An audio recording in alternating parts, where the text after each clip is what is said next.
Time now for Mr. Keene, Tracer of Lost Persons.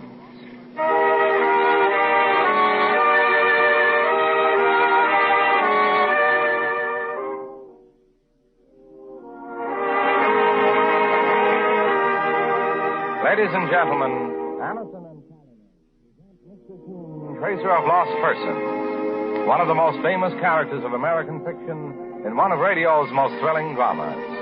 Tonight and every Thursday at the same time, the famous old investigator takes from his file and brings to us one of his most celebrated missing persons cases. Tonight's case is entitled The Eccentric Millionaire Murder Case.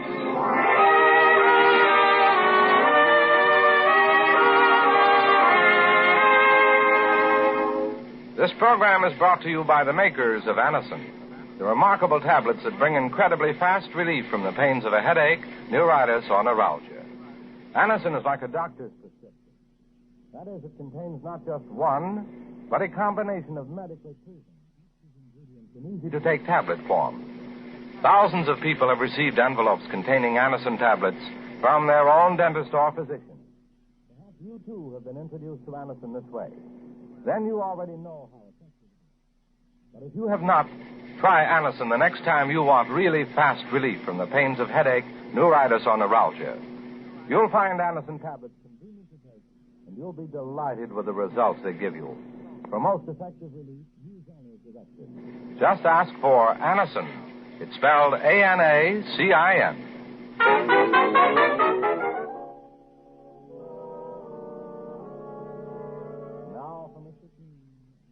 Eccentric Millionaire Murder Case. Our scene opens in a large, rambling house situated in a woody section of Pennsylvania.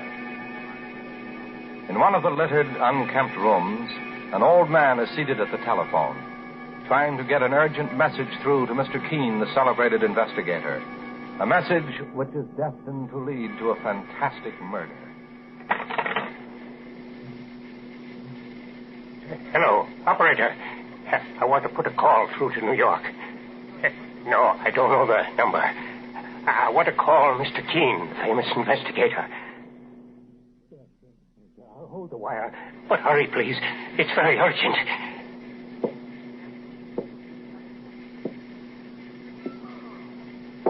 Who's that? No! No. Let me go. You're joking me. No. No. Don't.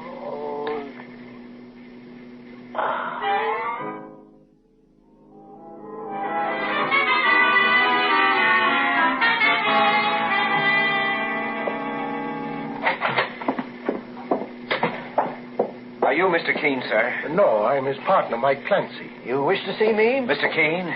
Yes. My name is John Prague. I've come to you for help, sir, in regard to the murder of my brother. Murder? Saints preserve us. I didn't read anything about a murder in this morning's papers. Otis was strangled to death in his home in Pennsylvania. Mr. Keene, I haven't slept for 2 nights, but I knew how urgent it was to see you, especially since Otis was trying to reach you just before he died. Your brother tried to contact me? Yes. Your name was found on a small slip of paper near the telephone. Oh. I found Otis lying on the floor nearby. I told the local police I'd come to New York and contact you. Mr. Keene, I'm frightened. Not only was my brother's loss a terrible shock, but it was all so mysterious and so weird. Sit down, Mr. Prague. Oh, yes, thank you. Just how was your brother murdered? The police believe he was strangled with some kind of a wire, Mr. Keene. When did it happen? 2 days ago. Around 11 o'clock in the morning. In the morning? Well, then maybe there was someone else in the house when your brother was attacked. No, Mr. Clancy, there wasn't. Outside of the murder... Your brother lived alone, Mr. Prague? Perhaps I ought to tell you a little about Otis. He was almost 70 years old, 20 years my senior.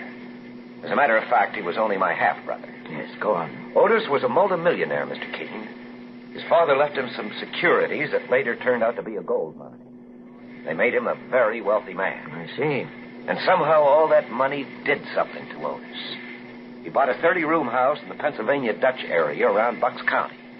He lived in it all by himself. one man living alone in a 30-room house. My brother Otis had become eccentric, Mr. Clancy.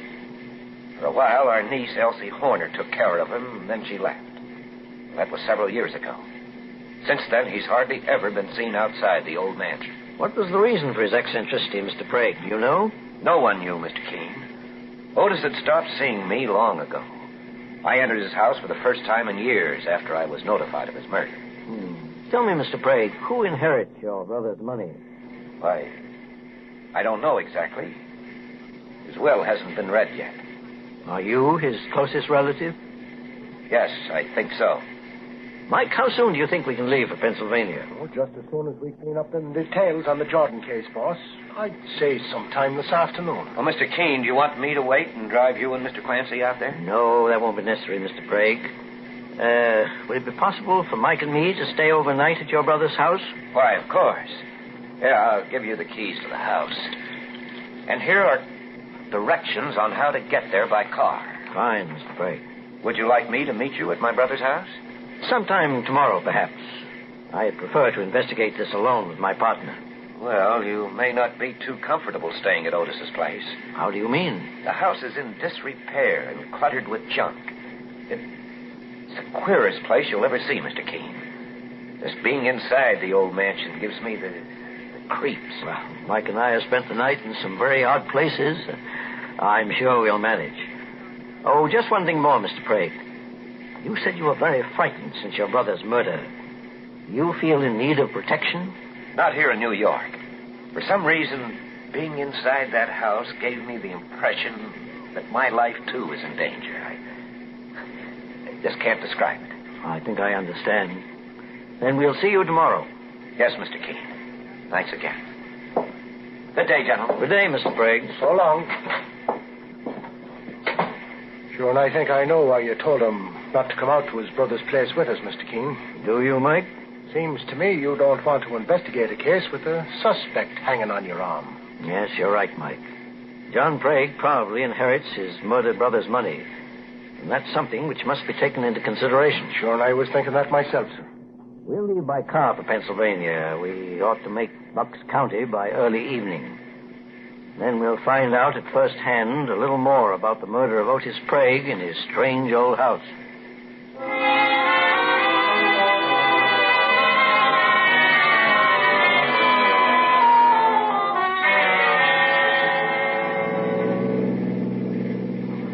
Otis Prague's house should be right around the next bend in the road, Mike. Sure, and it's gloomy out here in these parts, Mr. Keene. Yes, you're right. Oh, there's the house now, boss. And just look at the size of the place. A man could get lost living alone in a... There's a light inside the house. So there is, boss. I thought the place would be empty. So did I. Park over here in front of the door. Right, Mr. Keene.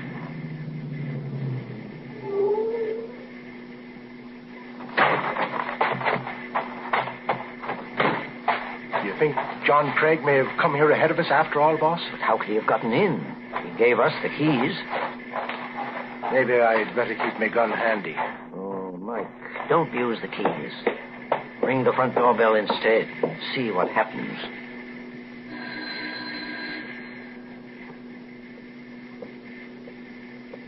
I think I hear someone coming, Mr. Keene. What do you want? My name is Keene. Mr. Keene, the famous investigator? Oh, please come in. Thank you. Will you look at this old place? It's like a haunted house. This is my partner, Mike Clancy. I'm Elsie Horner. Otis Prague was my uncle. Wasn't it awful, Mr. Keene?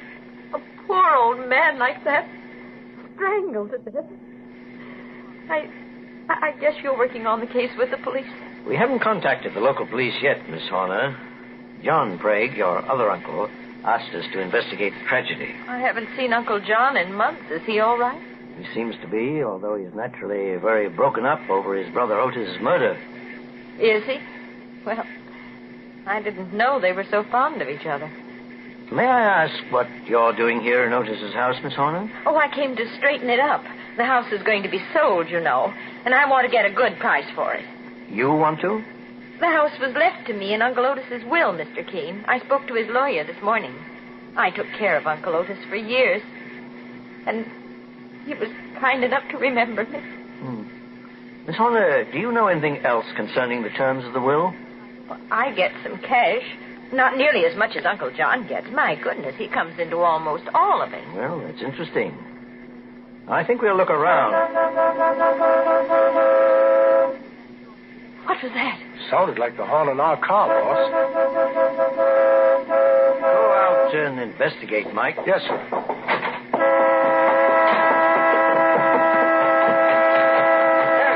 Hey, what's the big idea? Nice horn, mister. Not a toy, young fella. Who are you? What's your name? Evan. Evan? Yeah. What's yours? Mike Clancy. Clancy. That sounds like an Irish name. You're as smart as a whip, ain't you? What are you doing here, son? Just looking. Looking for what? Trouble, maybe. Evan,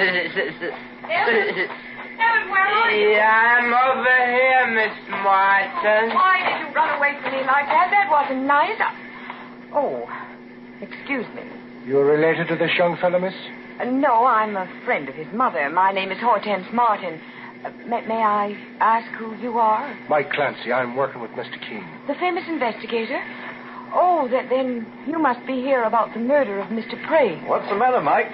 Oh, nothing important, boss. Are you Mr. Keene? Why, yes. I'm Hortense Martin. I live in the village nearby. I'm sorry if Evan disturbed you. He's really a good boy. Not very responsible. Well, come along, Evan. I'll take you back to the village. Yeah, I ain't got nothing. He's not developed mentally, Mr. Keene. I've been trying to take him in hand and help him in some way. His mother is ill. I see. Miss Martin, did you happen to know Otis Prague, the murdered man? Yes, quite well. I was interested in buying his home at one time, but he wouldn't sell. He was a rather eccentric person, to say the least. Yes, so I understand. Perhaps you'll allow me to talk to you later on about Otis Prague. You may be able to give me some vital information. I don't like to get mixed up in a murder case if I can help it, Mr. Keene. But this would be in the interests of justice. Very well. I have a home in the village. You can come whenever you like. Thank you, Miss Martin. Well, I'd better catch up with Evan. Good night, Mr. Keene, Miss Clancy. Good night. Good night. Sure, that young lad, Evan, was a queer one, Mr. Keene. What do you suppose he was snooping around here for? I don't know, Mike.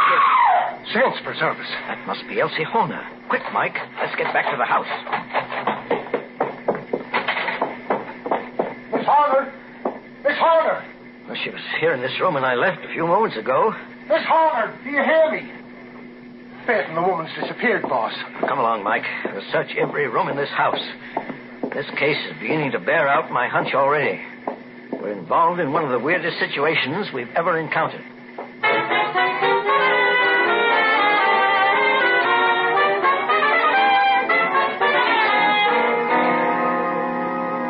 In just a moment, we'll return to Mr. Keene and the eccentric millionaire murder case. Meanwhile, stop tooth decay and unpleasing breath. Yes, stop tooth decay and unpleasing breath that breeds between the teeth. Use Colinos toothpaste with dental floss action. Your dentist will tell you, brush your teeth after meals to stop decay. Clean those cracks and crevices deep between your teeth to guard against unpleasing breath. Now Colinos gives you dental floss action. That is, sends thousands of active cleansing bubbles to help dislodge bits of food that can cause unpleasing breath. What's more, foamy, refreshing Colinos brightens teeth by removing ordinary yellow surface stains. Helps stop tooth decay. Get Colinos toothpaste with dental floss action today.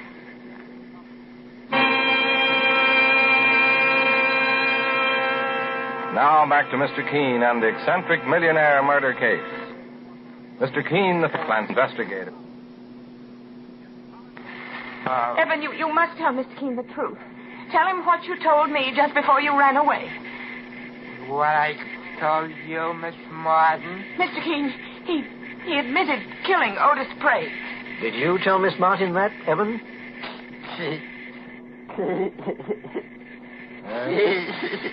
Looks like our murder mystery solved, boss. We better be taking this lad Evan to the local police. Perhaps you're right, Mike. Miss Martin, knowing Evan as you do, would you have any idea as to why he killed the old man? Evan isn't responsible for his actions, I guess, Mr. Keaton. Otis Craig was his friend. He took pity on Evan. Evan was the only one he ever permitted in this house. I imagine Otis Craig didn't know that Evan could be dangerous. Mike, we better tell Elsie Horner we're going into town with Evan. You want us to drive you in too, Miss Martin? Oh, I'd rather walk it than get some air. Evan, go with Mr. Keene and his partner. They won't hurt you. And I'll come down to the police station tomorrow and talk to you. We're going to the police station? Yes, come along, Evan. We'll have a friendly talk on our way to town.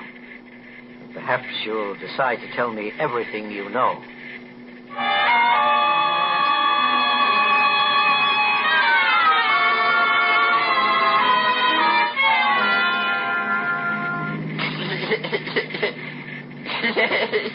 Sure, I feel sorry for this boy, Evan, Mr. Keene.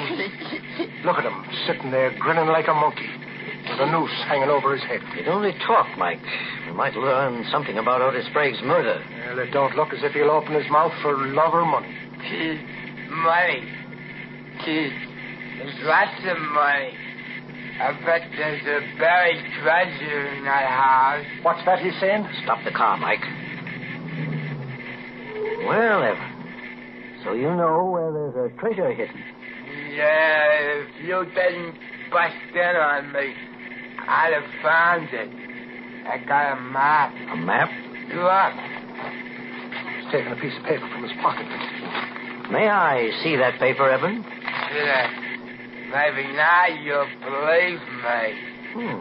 Did you make this map yourself? Yeah. I copied it down out of my own head. Mike, turn the car around, get back to Otis Sprague's house as fast as possible.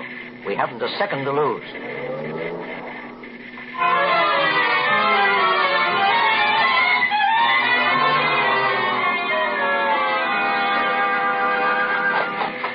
Do you think it was safe to leave Evan alone in that car, Mr. Keene? He isn't as dangerous as some people would have us believe.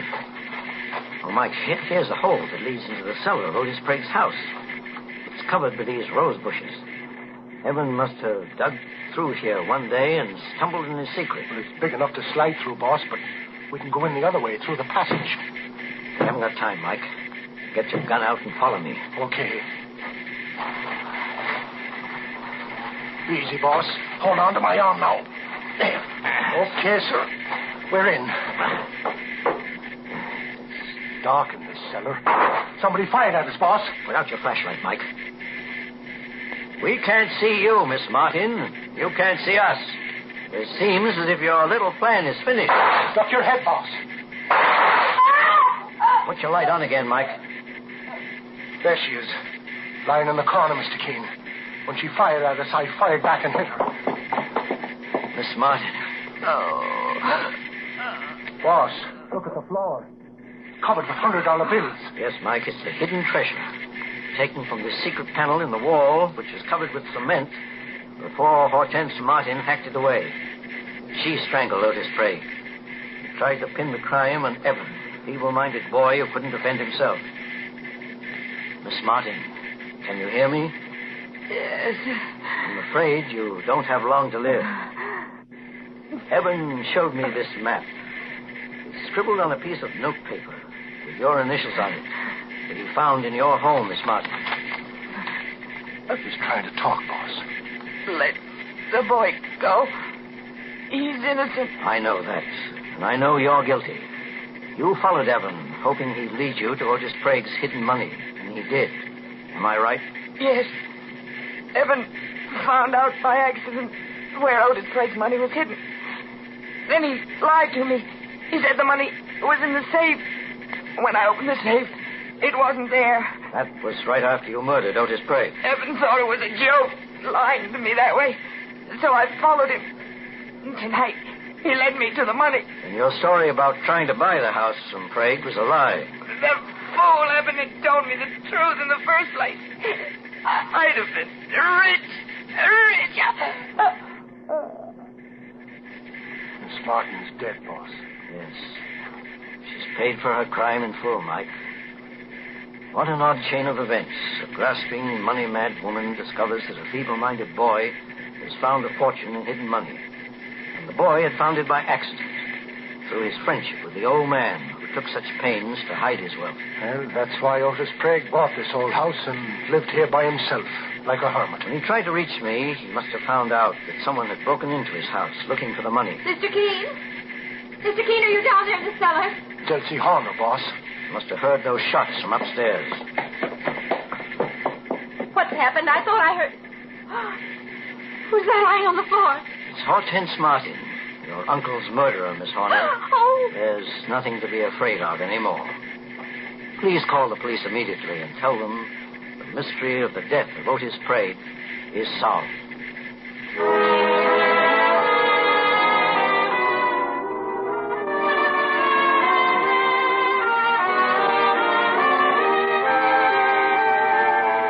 And so Mr. Keene finds the solution to the eccentric millionaire murder case.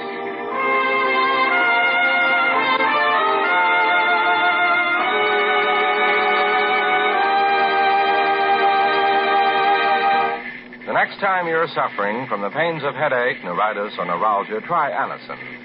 You'll bless the day you heard of this incredibly fast way to relieve these pains. Now, the reason Anacin is so wonderfully fast-acting and effective is this. Anacin is like a doctor's prescription. That is, Anacin contains not just one, but a combination of medically proven active ingredients in easy-to-take tablet form. Thousands of people have received envelopes containing Anacin tablets from their own dentist or physician, and in this way have discovered the incredibly fast relief Anacin brings from pain of headache, neuritis, or neuralgia. So next time such pains strike, take Anacin. For most effective relief, use only as directed. Your druggist has Anacin in handy boxes of 12 and 30, and economical family-sized bottles of 50 and 100. The name is Anacin, A-N-A-C-I-N.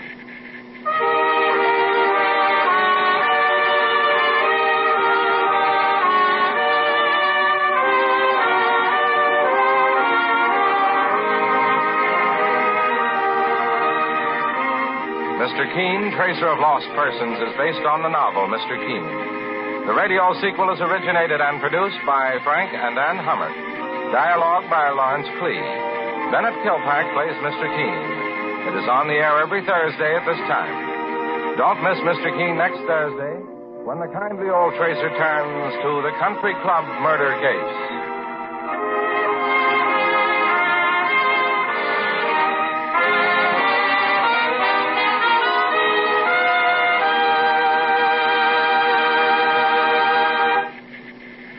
Ever suffer heartburn or upset stomach from acid indigestion? Safe new Bicidol mints, medically proven, quickly rid stomach of that blown-up feeling. Give longer-lasting relief than baking soda. Yes, hours of relief. Bicidol mints not only neutralize, but actually carry away excess stomach acids. Soothe irritated stomach lining. Let you sleep all night long when acid indigestion strikes. Carry new Bicidol mints for fast relief. Anywhere, anytime.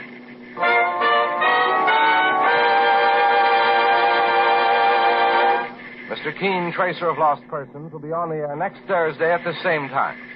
This is Larry Elliott saying goodbye for Mr. Keene and the Whitehall Pharmaceutical Company, makers of Anacin and Colinos, and many other dependable high-quality drug products.